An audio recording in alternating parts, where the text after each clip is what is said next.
Could I see a show of hands of everybody that is opposed to the resettlement subject?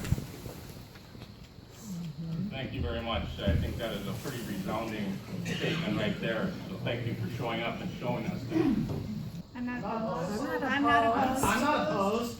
You asked everybody else if they were opposed. Well, then how many are not? How many, raise your hands, how many are not opposed I'm not to the opposed. resettlement of the refugees?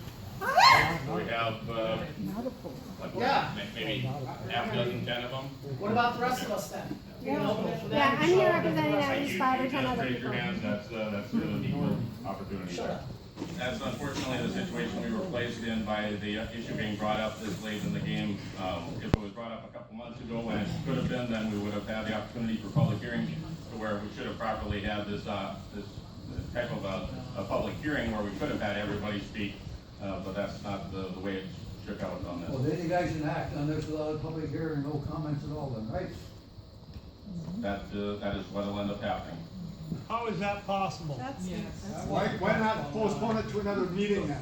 Do you So there's have time for anything public that comment. you would like to speak to that's not on the agenda?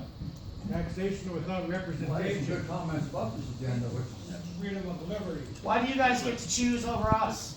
This was not, you're the minority. was not our Not me, choice. them. Please have order here.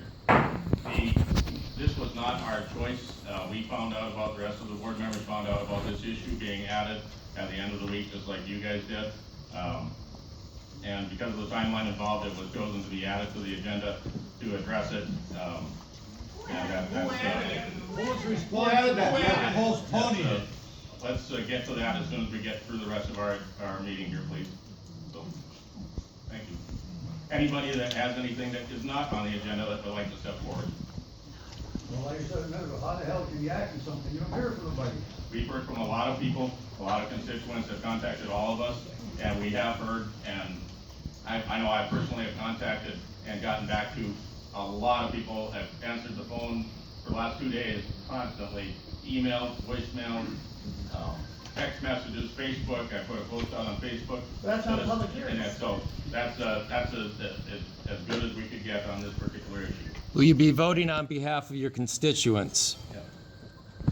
So, we have another gentleman. Yes or no? Brian Richmond, 407 Meadow Court, Bemidji Township. Within the President Trump's executive order on enhancing the state and local involvement in refugee settlement, it states that you have 90 days within the date of this order.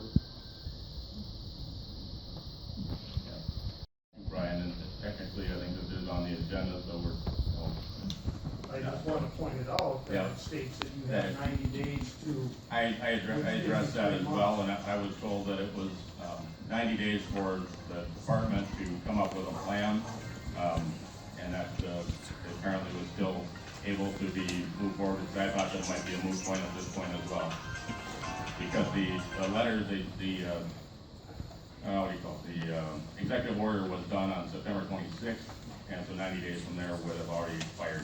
Okay, section 2 states the state and locality both constant in writing to the resettlement of refugees within the state and locality before the refugees are resettled within the state and locality. I can give you this for record if you want. Yes, Commissioner Olson? If we're not gonna have a public hearing, we're not gonna have a public This is a discussion on basically the 90 days that it states here, and also the 10-day rule. Notice for public hearing. This is not a public hearing, though, Brian. But you're not gonna have a public hearing. We're not having a public hearing. Then you better change it. Well, then Thanks. you're not as bad Time as to you want. recall the county board. So, any other people wanting to address the board that are item not on the agenda? Involvement of the refugee resettlement. And Commissioner Olson, would you like to say anything about this? Sure. So, it was when I was at the Association of Minnesota Counties, I didn't know about this, this executive order until I was at the Association of Minnesota Counties annual conference, and a commissioner from Candy, Ohio was talking about the vote that they did and the difficult night that they had, and And I asked him more about it, and then that's when I found out about it. So I communicated with the administrator that if we don't hurry up and act on this, because non-action is an action in of itself, it's interpreted as a no vote. That's right. And so I said, we need to have a vote on this. I don't want my vote to be assumed by the State Department. So that's why we're here. I will say that this is not, as some have alleged, my idea. This is an executive order from the President of the United States that all 3,000 and some counties need to respond. I'm not happy that we're doing this. I'm not enjoying this conversation. I'm not enjoying all of the misinformation that seems to be going around. I would say that this has nothing to do with this supposed hundreds of refugees that are waiting to come here. That is not true. That's been going around Facebook quite a bit in the last couple of weeks. It started about a year ago and it resurfaced recently. There's no validity to that. There is no plans for anyone to be settled in Bemidji. When settlement happens, they look at where there are existing communities. So the chances of anyone coming to Bemidji are very slim. And it surely wouldn't be hundreds, it would probably be 4. Whatever. Then just vote no. I realize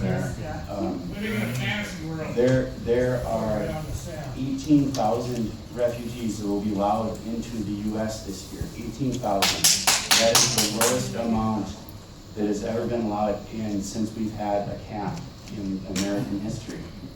18,000 spread across the U.S. They're not going to be coming to Bemidji. They're going to be going to Minneapolis, and they're going to be going to L.A. and New York and Dallas and other communities that have large immigrant communities already. They can't handle it either. What we're doing here is just complying with this executive order. But again, there are not people waiting in the wings to come here. That just is a fallacy that has been shoved around Facebook. What has Tim Waltz said in the paper regarding Bemidji, Worthington, and Duluth? He would like to see those 3 cities. Have You're not a- letting us talk because you already made up your mind. that is what they're looking at is having a human rights office in rural Minnesota, not an immigration office, a human rights office. This has been blown so much out of proportion, and I know that you guys are angry, and I think that Facebook has done a good job of saying that somehow I, or in other cases, Mayor Rita Albright, are like scheming to bring people into the community, and it's just simply not true. We're mad because we don't have a voice right now. You're taking it away from us by doing this right now. You didn't let us tell you what we thought. We legally That's can't not have Because you knew what our answer was. legally we can't have a public hearing unless it's posted. Why wasn't it posted? I don't, like, You did. You don't know.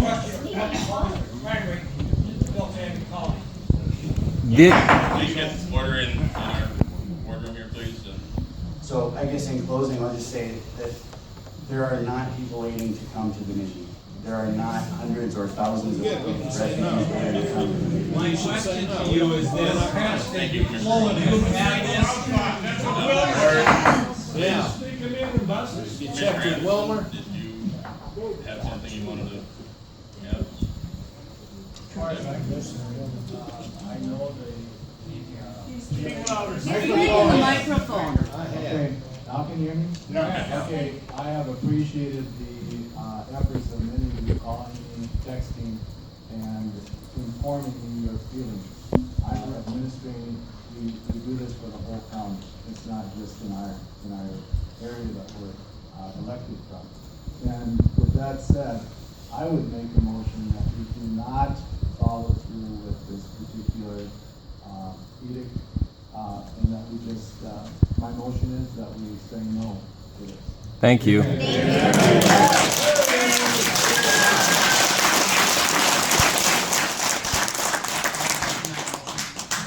I've got a motion from Commissioner Anderson and a second from Commissioner Lukacek to basically make this null and void and not follow through with the resettlement of refugees to Beltrami County, essentially doing what we would have done if we hadn't had this issue brought up That's right.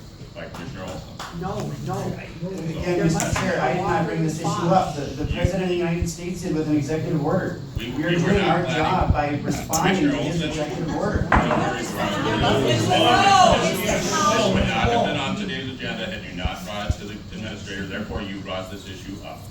It would have Should I been, not have? it would Should have I been, not have brought this up? it would have been no issue, because we would, the citizens that are here, a vast majority of them, and the vast majority of the citizens that have contacted me are diametrically opposed to this, and therefore, it would have gone through with exactly the way the president executive order was stated. It was an automatic opt-out. We would not have been involved with this, and the refugee resettlement would not have come to this issue and caused all these people stress. Thank you. Local level. Therefore, so we have a motion and a second. Is there any other discussion? Mr. Chair, Yes. I feel a lot of folks thinking that we are heartless and we're not considering the situation. We are elected officials. We've been tasked tonight with a parliamentary procedure, Robert's Rules of Order. It's on our agenda. We need to act on it. We need to respond. And the best way we can act and respond, as Commissioner Anderson alluded to, is that today, since Friday when we received our agenda, I received a total, I did a count on it, about 140 phone calls and emails. Of those 140, 2 were in favor of it, and 138 were opposed to it. So, as a representative of my part of the county, and with the current state of affairs in our county, I don't feel it's prudent to bring refugees to our county when we need to take care of all of the issues, all of the folks that we need to take care of. You have my vote.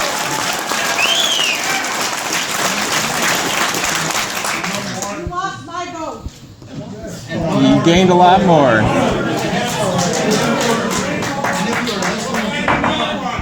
And if you were listening to my last comments, it's not easy to be up here in these shoes.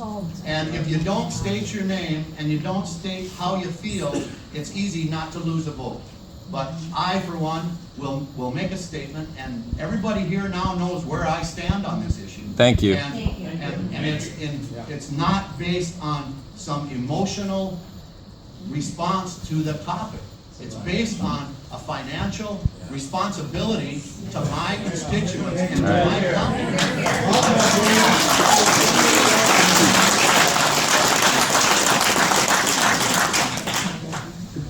Yeah, Mr. Chair, I have a couple of questions. In the agenda bill, it says that Speak in the microphone. the executive order does not go into effect until June 1, 2020. However, resettlement affiliates and nonprofits need to submit their placement strategies to the State Department by January 31st. Have we heard from any affiliates or nonprofits of their plans? No, we have not had any requests for consideration from those nonprofits. And if we do decide to opt out tonight, how would this affect their ability in the future or next year, or is this a year-to-year thing? I honestly don't know if it's a year-to-year thing, but if we opt out, Beltrami County is not an option for them if they were to bring refugees in. They could not resettle them in Beltrami County without the board's approval. The counties, cities, whatever, that states that have opted in, and that those are the only places that they would be allowed to resettle the refugees. So we would not be on that list.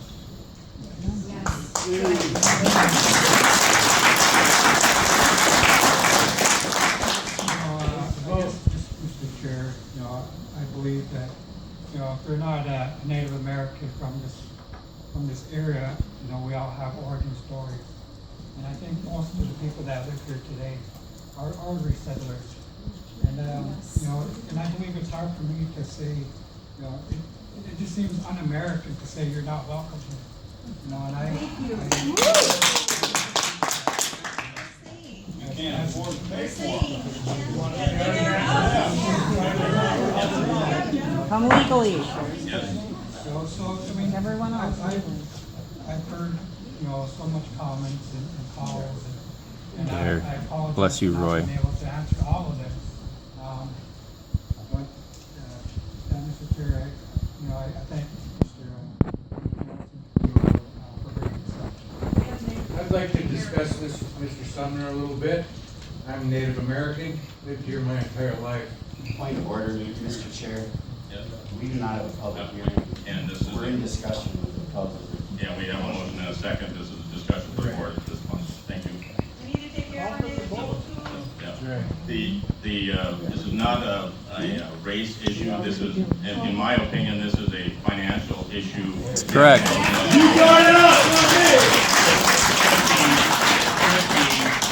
Taken care of right at that should be where it starts and stops right there. We shouldn't even be considering this. We have been at a fiscal cliff. That's right. We've been the possibility of going bankrupt due to our situation. How could we even think about, opening the door to a bunch of potential more expense to our county, and taxes are high enough.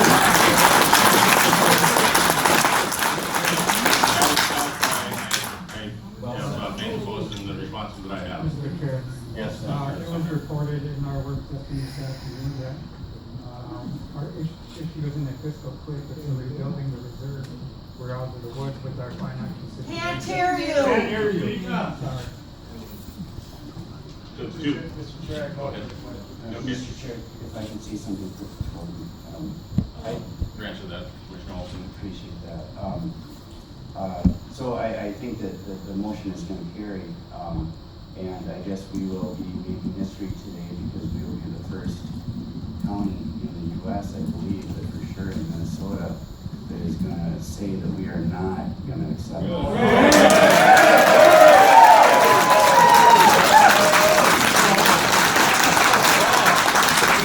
Run my house like we run our county right now. We're on a cliff. So if you're going to put that on me, I'll put this on you. How are you going to take care of the financial stability that we have in Beltrami County? We can't even support the people we have. Don't even go there. I will call for the vote. All in favor of Roll call vote, please. Commissioner Olson. No. Anderson. Aye. Godwin. Aye. Sumner. No. Lukacek, yes. Okay.